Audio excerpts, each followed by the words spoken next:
3 বছর হয়ে গিয়েছে আমি দারাজে বিজনেস করছি। এর আগেও আমি দারাজ রিলেটেড কিছু ভিডিও বানিয়েছি। আজকে তোমাদেরকে আমি মিনি ব্লগের মাধ্যমে দেখিয়ে দেবো কিভাবে দারাজের অর্ডার প্যাকিং করে, কোথায় কিভাবে গিয়ে জমা দিয়ে আসতে হয়। তো সকাল সকাল বসে বললাম দারাজের অর্ডারগুলো প্যাকিং করতে। প্যাকিং করা শেষে আমি চলে গিয়েছি চাংখারপুল। সেখানে বোরহানুদ্দিন কলেজের ঠিক অপোজিট সাইডে দারাজের হাব। এখানে এসেই মূলত আমাকে এই পার্সেলগুলো জমা দিতে হয়। আমার জন্য এটা অনেক বেশি দূরে, তবুও কিছু করার নেই। এখানে এসে আমি প্রত্যেকটা অর্ডার জমা দিই। এই প্রতিটা অর্ডারের উপরে একটি বারকোড থাকে, সেই বারকোডটা স্ক্যান করেই আমাদের এই প্রোডাক্টগুলো জমা দিতে হয়। দারাজে এখন 7/7 ক্যাম্পেইন চলছে। তোমরা যারা দারাজ থেকে প্রোডাক্ট পারচেজ করতে চাও এখনই করে নিতে পারো, কারণ এখন তোমরা দারাজে অনেক বেশি ডিসকাউন্টে প্রোডাক্ট পেয়ে যাবে। দারাজে বিজনেস করে আমাদের কোনো লাভই থাকে না। হ্যাঁ, অর্ডার আসে, তবে দারাজ দিন দিন এত বেশি চার্জ কেটে নিচ্ছে, যার জন্য দিন শেষে আমাদের সেলারদের কোনো লাভই থাকছে না। আপনাদেরকে জাস্ট একটা অর্ডারের স্ক্রিনশট আমি শেয়ার করছি। আমাদের লাভটা কি পরিমাণ সেটা আপনারা এখানেই দেখতে পাবেন। আসলে বাংলাদেশে দারাজ প্ল্যাটফর্ম ছাড়া অন্য কোনো বিশ্বস্ত প্ল্যাটফর্ম এখনো জায়গা করে নিতে পারেনি, তাই দারাজকে মানুষ এত বিশ্বাস করে অর্ডার করে। কাস্টমারের বিশ্বাস তো দারাজ রাখে, তবে সেলারদের ক্ষতি করে। এই তো প্রোডাক্ট জমা দেওয়া শেষ। এখন আমি চলে যাচ্ছি চাংখারপুল বাস স্ট্যান্ডে। ওই যে তোমরা দূরে দেখতে পাচ্ছ ওইটা হচ্ছে Dhaka medical burn institute, and এর পাশে যে দেখতে পাচ্ছ এটা হচ্ছে ঢাকা ইউনিভার্সিটির নতুন ভবন। তোমরা যারা চাংখারপুল আসো এখান থেকে তোমরা Dhaka university, Dhaka medical, Shaheed Minar, TSC, জাতীয় জাদুঘর, Ramna, Suhrawardy Udyan, Dhakeshwari Mandir, Lalbagh Kella, new market, Nilkhet, BUET college, Badrunnesa college, এমন আরো অনেক জায়গা তোমরা ঘুরতে পারবে। আমি বদরুন্নেসা কলেজ থেকে এইচএসসি পাস করেছি। বদরুন্নেসা কলেজে আমি আমার বেস্ট সময় কাটিয়েছি। এই কলেজ থেকে আমার অনেক নতুন যাত্রা শুরু হয়েছে। চাংখারপুল থেকে আমি ঠিকানা বাসে করে সোজা চলে এসেছি মাতোয়াইল মেডিকেল। এখানেই আমার বাসা। তো আমি এখানে নেমে গিয়েছি। আমি হেঁটে যাচ্ছিলাম কারণ আমার আম্মু অসুস্থ ছিল, তার জন্য আমি ওষুধ কিনবো। দেন আমি হাঁটতে হাঁটতে একটা ফার্মেসি পেলাম, এন্ড এখান থেকে ওষুধ কিনে নিলাম। আর একটু সামনে গিয়ে দেখি আমি ফুচকা আলা মামা ফুচকা এন্ড ঝালমুড়ি বিক্রি করতেছে। দেন এটা দেখে তো কোনো মেয়ের মাথায় ঠিক থাকবে না। তারপর আমারও একই অবস্থা হলো, এন্ড আমি এটা কিনে খেতে খেতে বাসার সামনে চলে আসলাম। এটা হচ্ছে মাহবুবা মঞ্জিল, আর মাহবুবা মঞ্জিলের হাতের ডান পাশেই এই গলিটাই হচ্ছে আমাদের বাসার গলি। দেন আমি টুকটুক করে হেঁটে চলে যাচ্ছি বাসার ভিতর। আমি 140 টাকা নিয়ে বের হয়েছিলাম, এন্ড আমার হাতে আছে মাত্র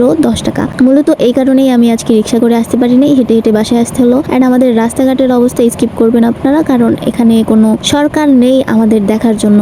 দ্যাটস ওয়াই আমাদের রাস্তাঘাটের এই অবস্থা, খুবই বাজে অবস্থা। রাস্তাঘাট নেই বললেই চলে। আমরা একেবারে পানির উপর ভাসমান। যখন একটু বৃষ্টি আসে তখনই আমরা একেবারে ডুবে যাই। ইভেন আমার ঘরের ভিতরে হাঁটু সমান পানি থাকে। এখন এই রাস্তাঘাট আপনারা শুকনো দেখতে পাচ্ছেন, তবে একটু বৃষ্টি হলেই হাঁটু সমান পানি হয়ে যায়। এই তো এটা হচ্ছে আমাদের বাড়ি, এন্ড এটা হচ্ছে আমাদের খালামণিদের বাড়ি, এন্ড ওটা হচ্ছে আমার আরেক খালামণির বাড়ি। দেন এখানে আমার আপুর মেয়ে আমাকে হাই দিচ্ছিল, ওর হাই নিতে নিতে আমি বাসায় চলে আসলাম। এই তো এতটুকু আমার ব্লগ।